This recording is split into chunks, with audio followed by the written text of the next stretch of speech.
Not scary, right?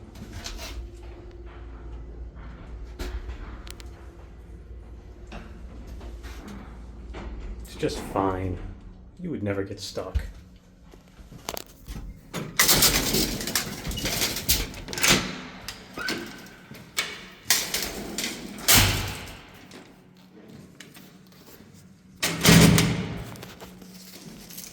Well, we figured it out anyways.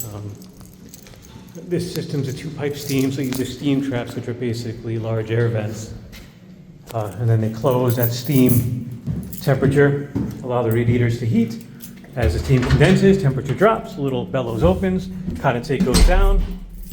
The returns are essentially gravity. So the issue was,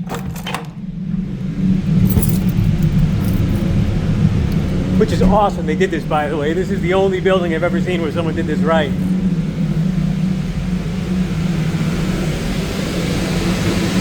My Y strainer's up here.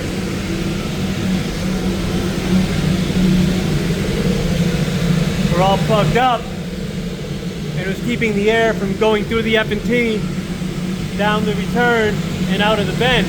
So, cleaned everything out. We have heat to the apartments. Time to do my data entry, invoice and go.